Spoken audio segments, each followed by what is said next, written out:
Crabominable that we talked about, not as popular. Looking at the field a little bit, players really expected a lot more of Mewtwo v Union. There's definitely still some of the field, but not as much percentage-wise as day before. And Cobi, we talked about before, running this Radiant Charizard deck. It's got Inteleon. This is the engine that makes both of these decks work and be so consistent. We've seen, Arceus V-Star carry, the counter boxes and the oddball attacking Pokemon. And now with Radiant Charizard being such a massive offensive threat on its own, you can just surround that with some supporting cast members to let that Radiant Pokemon really shine. I'm so glad that this Radiant Pokemon mechanic has really made such a huge impact in the metagame. We saw tons of Greninja in the first part of the Day 2 stream, and now maybe it's time for Radiant Charizard to take over and show us what's what.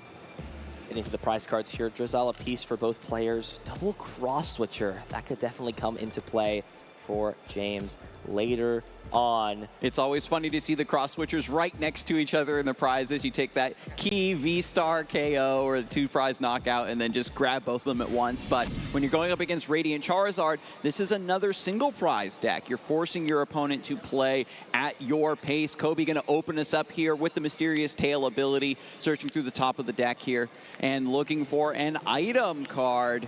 A lot of options already. When you see the Mysterious Tail, you know that there's going to be so many items just crammed into the deck.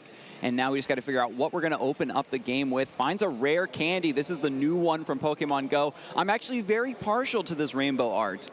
Listen, I'm more of a Heart Gold Soul Silver rare candy enjoyer myself. But you know what? A new design never hurt anybody. That's what Mew really comes into a lot of these Inteleon engines. You're playing a lot of these ball search cards, Evolution Incense as well. It's kind of crazy to think that the Inteleon engine itself evolved from playing no scoop up net to now playing a few copies to 4 copies in this deck. And on top of that, also playing the Mew to find all of those pieces. This deck has evolved a lot, and it seems to be reaching its climax, but wow, it looks like that's it. Just one Sobble on the bench, attaching and passing, getting the energy down right away. Fighting energy, a lot of different Pokemon in this deck. Yeah, very dangerous to have such a low tempo opening, of course, with just a Sobble attach. And James, starting off with the Radiant Greninja in the active spot, immediately can take advantage of that concealed card's ability. And now with the Irida is already building a massive foundation, going to try to run away with this game here. Yeah, this is exactly what you want to see on your first turn. You can grab Battle VIP Pass if that's available. Any of these other cards as well. Concealed cards already being used, so that will not be an option. But as we look through the deck specifically here for James, a lot of these lists are playing a variation of cards. This list is playing 4 copies of Battle VIP Pass. So the idea with this build is you're going to have access to concealed cards, Irida, and 4 copies. If you can find 2 Battle Pass in any of those combinations using those tools, you're going to be in a really, really solid spot. So looking at the hand for James, already has 2 Origin Form, Palkia, V-Stars, and a Battle VIP Pass. Is able to just completely fill this bench up. And this is an excellent spot you want to be in, especially when you're playing up against a deck that methodically has to think through how every turn is going to play out. When to utilize the Charizard, when to utilize even some of these other pieces like the Rowlet with the Sky Circus ability to utilize Wind Shard to deal some damage. Maybe that's something James is not aware of the fact that Manaphy is very solid in this matchup to just essentially be a bench Pokemon to prevent a free prize from being taken. It's not something you would bench a lot, but maybe James not having access to that card, passing things back over to Cobi. Cobi now still with the Mew in the active, has to now figure out a way to put up some modicum of threat or at least prepare for this onslaught. Radiant Greninja, 2 Sobbles, 2 Origin Form, Palkia. It just means that the full setup for James has already happened and now Cobi is on the back foot for sure. Another Mysterious Tail ability, going to find a level ball at the very least, trying to work out, some sort of combination. Maybe looking for a Drizzile at this point. Yeah, looking at this hand, already had Drizzile in hand, but this will at least get some more Sobble down into play.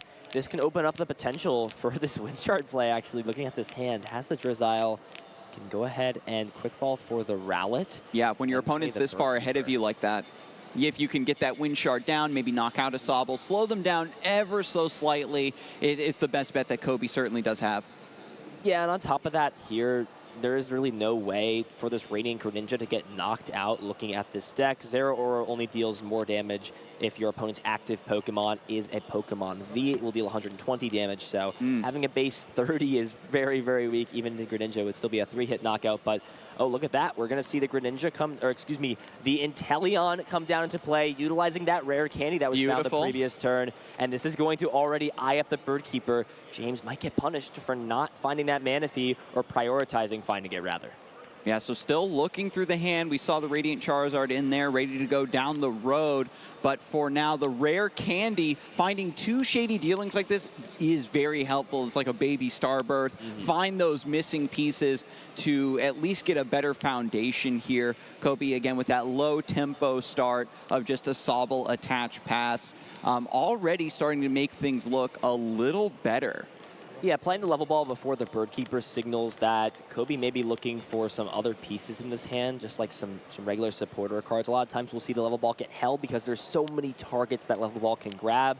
It's better to just see the 3 cards you draw into. The worst case scenario is if you're going to play the level ball to grab Drizzile and you're just going to draw into Drizzile anyways, it's like, well, why did I even play that card at that point? So now after the shuffle here, we are going to see the next part of the combination, the Birdkeeper, to bring up the Rowlet. Its Sky Circus ability means that now you can just use that Wind Shard. Yeah, absolutely. Still has an attachment for turn. Unfortunate the fighting energy is on the Inteleon. Cobi really wants to make use of this capture energy, and that would be great if it could at least fulfill the attack requirement, but it can still go on to Mew, and it acts as like a 1-turn air balloon. You can utilize it once to get retreat, not have to utilize a tool card or a scoop up net. You really don't want to be utilizing scoop up nets on Mew. Air balloon is just a better option. And the capture energy as well is another card, just like Scoop Up Net, where it was like very popular, then fell off, and now it's coming back just as a way to fish out these extra Sobbles and set up. There's the Wind Shard taking the knockout on that bench Sobble, and now we're back over to James. Slowly but surely, Cobi, it's so hard to evaluate these single prize decks where it seems like they're on the back foot because it takes a little bit for them to get set up, but because Cobi's playing a responsive counter box deck, you know that things can just swing on a dime. Yeah, Radiant Charizard made this deck that already had success at the beginning of the Astral Radiance format even stronger. The fact that you have a late-game attacker, something that you had to rely on Galarian Moltres for before, it's just a better option than Galarian Moltres. And you need a Radiant Pokemon. You really weren't wanting to play any of the ones that were released in Astral Radiance, and Pokemon Go provided a great option. Looking over at the hand for James, playing the Melody to accelerate the energy onto the Palkia. Big find for Cobi on that last turn, was able to get the Manaphy so that the bench Pokemon cannot be knocked out via a Moonlight Shuriken. And this means that James most likely is going to be forced to target down this Rowlet unless he decides to go out and look for some cross-switcher pieces. But nope, just going to go ahead and find Capacious Bucket. Still possible, though, due to the power of concealed cards. Once you start thinning through the deck, you're just setting up for future turns. And you really love to see it, right? When you know that your players are still keeping everything in mind. They aren't getting too psyched out about, oh, the Radiant Charizard, is it coming? What is my opponent up to? Still focusing very much on his own game plan. James is sequencing beautifully here. But now with the Palkia V-Star in play, we're going to have access to that Star Portal. So we're going to have a little bit more flexibility and threat potential. If this Manaphy is maybe chased down, then suddenly Cobi is under threat of that Moonlit Shuriken, finding a couple more knockouts. Yeah, there's some easy ways to bring back the Manaphy. If Cobi really goes after, if James goes after it, it's not a bad play. You just also have to be thinking about the backbone of the engine. Sometimes we'll see these players target down the Inteleon engine pieces like the Drizzile as aggressively as possible. That's a good way to slow things down. That in combination with Roxanne Cross-Switcher is good. But yeah, it feels really bad to take a knockout on Rowlet when you'd rather be knocking out any other Pokemon on your opponent's board. And that's the secret behind these single prize decks. Your opponent's just, in some way, you want to make them feel bad. Whatever knockout they take, they know they've got to eat through 6 of them, and it just buys you so much time to just naturally draw through your list, get the cards that you need, and then once your opponent has taken enough prizes, the Radiant Charizard just comes roaring out of the hand, gets set up, and starts getting those counter attacks. Yeah, so Cobi's got a lot of options. Has access to 2 Drizzile this turn, has access to the Mysterious Tail. Looks like going to utilize that. Look at the top 6, see if there's any item cards. Imagine just looking for a way to power something up. This is a pretty pivotal turn for Cobi, actually. Cobi is really looking to utilize the Zera Aura to take a knockout onto this active Palkia. Will need a Choice Belt in combination, deal the necessary damage to take a knockout. And it's more than possible as long as there can be a basic energy in the discard pile. There's one on the Inteleon if it gets scoop up netted, and that may be why Cobi grabbed that scoop up net. It will put the energy in the discard pile. The last piece of the puzzle is the Raihan. Also needs to find Choice Belt too. And we are just natural attach there. Instead, so like this, it may actually signal, oh wow, no. Energy going into Sobble, and it's actually just gonna be a keep calling instead. This hand is looking poor for Cobi, or it could be a next level bait deeper than what we can see right now. I mean, the players are always trying to psych out their opponents, get those next level gambits going. Looks like just a fail on the keep calling, just to shuffle the deck, looking through it one more time, sending up another single prize Pokemon, of course, just to buy some time. And that's the curious thing, as I said, with these single prize decks, is your opponent has to play at your pace. You've decided their prize map for them. Yeah, Cobi got really fortunate to get that turn 2 knockout onto the bench Sobble. There's a lot of cases where this deck can still function if it doesn't have a response KO within 2 prizes. Once you get to your opponent getting 3 prize cards without you taking any, then things can start to get a little sketchy. It's still possible, but it's going to be a lot harder. Action's over on James now, so we'll be at minimum going down to 4 prize cards this turn. Irida's a great way to get going. Still weave in some attackers. Has not utilized Star Portal yet either. And I want to pay some homage here, give a little bit of a spotlight to Inteleon, the Aqua Bullet Inteleon, because it's going to be a great attacker in this matchup to deal with some of these Pokemon like Zera Aura. Instead, however, looks like valuing getting out the quick shooting Inteleon. This puts a little bit of a timer on your opponent when you're utilizing it on something like the Manaphy or the Mew. If it's Mew, you pretty much tell your opponent, hey, you've got 3 turns to utilize a scoop up net, otherwise I'm going to take a knockout. Or if you have a Drizzile in play and there's 20 on it, you threaten, hey, I can knock this out if I want this turn. And either your opponent says, okay, I've got to burn some resources to make sure that doesn't happen, or they just say, look, you're going to have a free prize, you're going to move closer to winning against this single prize deck. Well, it's not single prize. It does play a few other, but this engine is a single prize deck. We haven't talked about any of the other cards too. It is playing Galarian and Zapdos, which seems very solid in the field of a lot of Arceus decks, and Dunsparce isn't really being played as much. Yep, so the quick shooting, as you said, Ethan, does just go on the Manaphy, putting that pressure down, and now we're back over just trying to figure out what is the next line of play. Still trying to find that Zera Aura, like you talked about, having that electric attacker, that lightning attacker, to come up and take advantage of that weakness on the Palkia. Yeah, the Jammer being prized is something we haven't talked about yet. This is really the time where you want Tool Jammer onto your active Palkia because it plays around this play of Zera Aura taking a knockout with Choice Belt, and that's not possible. And I mean, you're going to have usage with it later as well. It can prevent the Radiant Charizard from taking a knockout. James finding that piece big if it was attached last turn, but it's also going to be relevant later on as we get to the conclusion of this game number 1. With the scoop up net now being picked up by the Mew, we have the chance now to reset maybe this Shady Dealings Inteleon, maybe have this in our back pocket, so to speak, to reset the Manaphy after it's taken a few hits from the quick shooting before it goes down, keep the rest of the bench protected. And after the shuffle here, Cobi has to pull the trigger on some aggression here before James is able to find that Tool Jammer and get that attached. Yeah, this hand is actually really poor here for Cobi. Has to burn 2 scoop up net to utilize Mysterious Tail again, and there is nothing else going. You have to scoop up net the Mew, retreat the Mew with Inteleon, or scoop up net it again, and then the Mysterious Tail, but there's no access to any of these Drizzile pieces, it seems. It looks like just has 2 Shady Dealings Inteleons in the hand. They look so similar with the background, it's hard to really differentiate them at times. Yeah, so here we go, quick ball, gonna get rid of the Magma Basin, looking through the deck once more, gets a Snorlax out of here, another member of this motley crew, trying to find a Gormandize to just draw even more cards. I don't know if you can thin down enough, though, Ethan. The hand looked pretty full to me. Yeah, even if the hand wasn't being thinned, taking a turn off to Gormandize when your opponent's already taken 2 prize cards is really a sign of the lack of pressure and setup when you're board positioned. You only have a single Sobble to use next turn. You can burn the scoop up net, but you really want to be utilizing that the next turn to make it even harder for your opponent to take the knockouts on Manaphy down the line. You've now already burn a few scoop-up nets, and you're doing this all, what, to Gormandize for a few cards? It just feels like if you're Cobi here, maybe after the next couple of prize cards, we've seen how detrimental ties can be. You might have to start thinking, nothing is going my way at this point. I'm not finding any of the pieces I need. Might be time to look towards game number 2, depending on what happens. But hey, this deck is the definition of comeback, and Cobi's here for a reason at 3-0. Radiant Charizard has to put the team on his back and bring this one back from the brink, it looks like.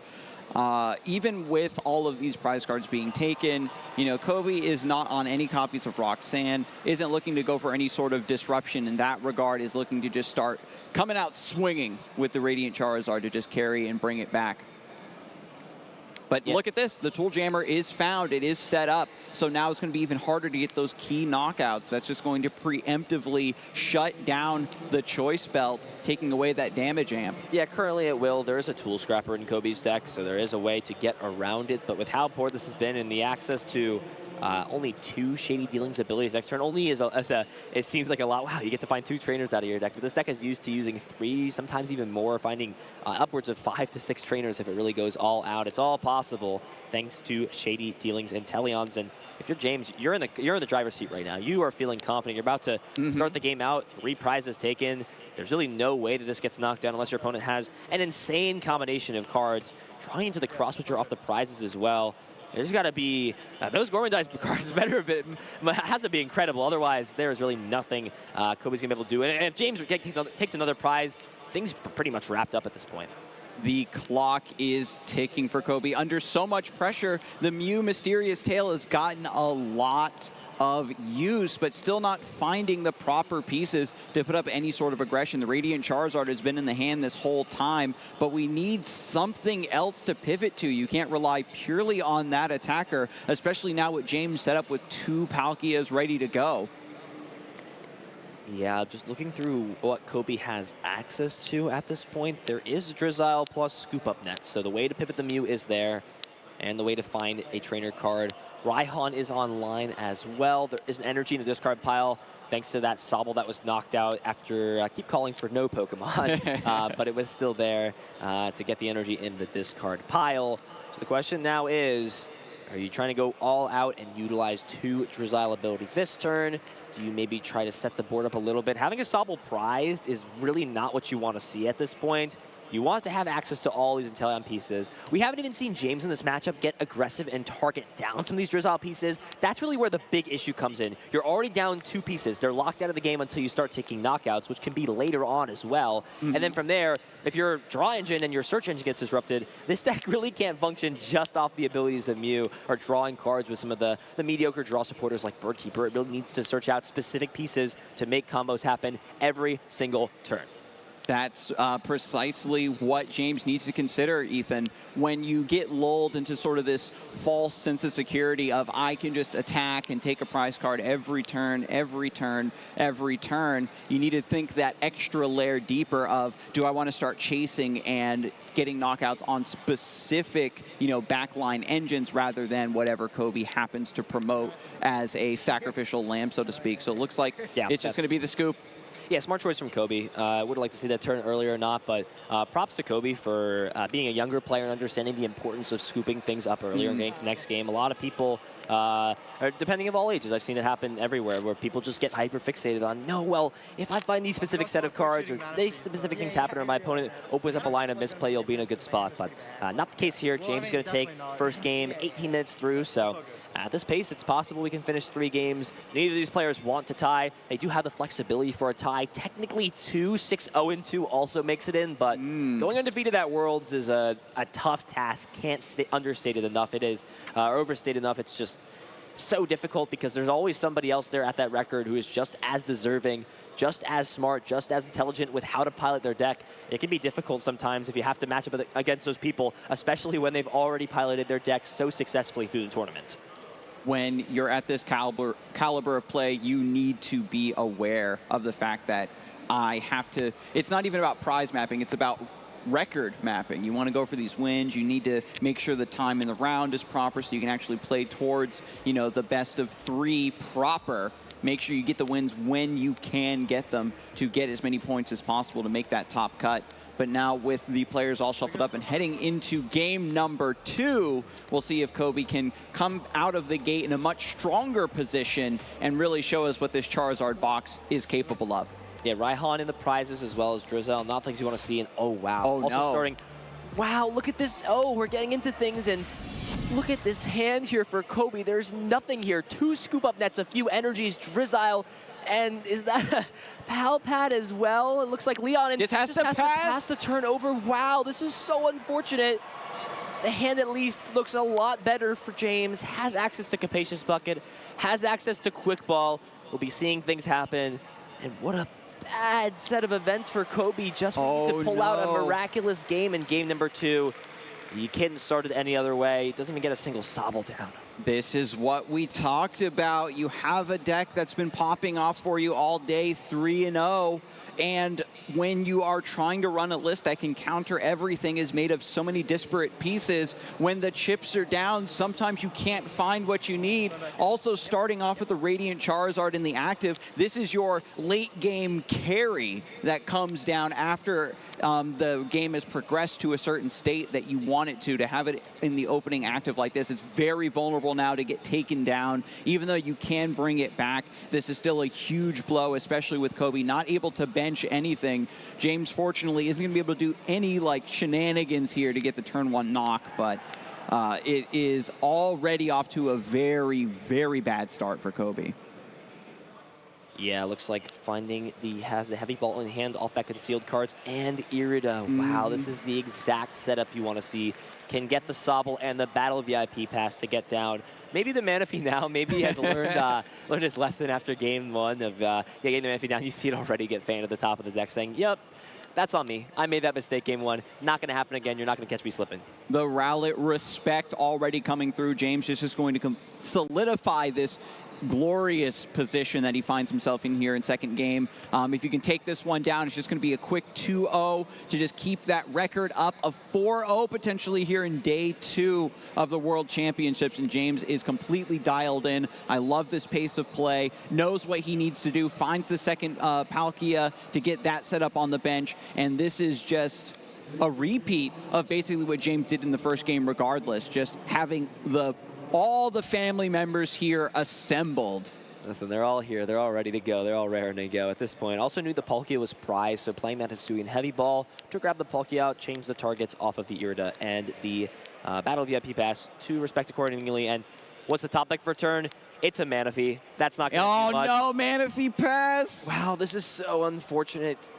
This is what you hate to see. Your deck just falling apart when you need it the most, unable to get anything going. And action's just back on James. Can run away with this. Has concealed cards, has access to Drizzile now, Irida as well, and Palkia off the concealed cards. Couldn't maybe find a better 2 cards off that. It's all coming together for James. The huge momentum of just having that Irida Battle VIP pass. This is what the Palkia decks are built around. This is what they're built to do. And it's just a perfect showcase of why this deck is so strong, why so many players brought it to Worlds. And even though Cobi is in bricking right now, let's call it what it is, this is the sort of setup that any deck would fear. Yeah, able to utilize the Capacious Bucket to grab a few water energy. Just going to go after the 1. Understands that, hey, I've got a surplus right now in the hand. Don't really need much else. And there's the energy attachment for turn. Has access to Drizzile. Hasn't even played a supporter card yet for turn. Still has access to Drizzile. And what else is there to say? Has access to the entire deck, you mean, Ethan? Well, listen, with Shady Dealings, I can search for most of my deck. Yeah. This is the Shady Dealings Blue Light Special.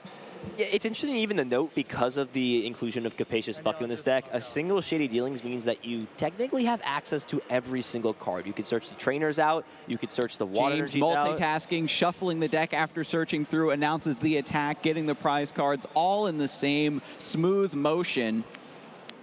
Yep, there's a knockout. We've got a couple extra cards that need to be gathered up. Snorlax as well, so we could be seeing a Gormandize, but at this point, it just feels like a little bit too little, too late. You're not going to get your Sobbles down until your opponent's already at 4 prize cards. They're going to go to 3 after this knockout. There's the attach retreat, sets up the Gormandize, has the Pal Pad to put that back in the deck, fishes the Leon But come on, Cobi, you've got to show us what this list is capable of. Ethan said it before, that it's a comeback machine, and this is the moment that you need to have the most miraculous comeback of all time. Yeah, this would be quite the comeback at this point, to be able to bring everything back to where it's at. We are going to see the, it looks like Palpad somehow looks like shuffling back in the Leon from the discard pile, so that will go back. And yeah, still no Sobbles in this hand. Does have the Bird Keeper and the Rowlet off the draw, but it's kind of maybe a little bit of a taunt from the deck saying, hey, you want to use me again? And James has prepared adequately to this. And already back over to James. When we combine the total gameplay of both players, James has, had 95% of it. 99% of the gameplay for just the game number 2 is just practicing reps with the list at this point. There is no threat from his opponent's side. Super unfortunate to see. Cobi has made it to day 2 of Worlds, is 3-0 here in the Swiss rounds. There's still plenty more Swiss rounds to go, and at this point, maybe he's just breathing a sigh of relief and saying, I'm getting all of my bad RNG concentrated into one set, into one round of Swiss, and getting it out of the way now. Yeah, the Tool Jammer attachment 2 is just insult to injury. He's saying, yeah, even if you were up to Boyne at this, even up to par at this point, now I've got Tool Jammer 2, so you would have had problems anyways. And the bench Pokemon are there to take the knockout, 180 damage onto the Snorlax. Does have some Pokemon to still bench, but Rescue Carrier, that's not going to help at all. You can play the Bird Keeper, but the Rowlet can only hit bench Pokemon with Wind Shards, so can't even damage the active Palkia. Yep, there is the Rowlet regardless, and the Bird Keeper, so we can take down nothing. You can deal zero. You can target something with it. It's not going to deal any damage, though, unfortunately. No Sobbles still. Wow. There's no way to get any Sobbles in the hand. Just some pieces. Raihan, I guess, but... Yeah, when this deck has so many different attackers, you have to remember that that's only one part of the Pokemon card game. The other part of building a deck is having that supporting cast, having that access to your deck with the Sobble engine, the Intellion engine, and Cobi is just lacking the entire other half of the deck.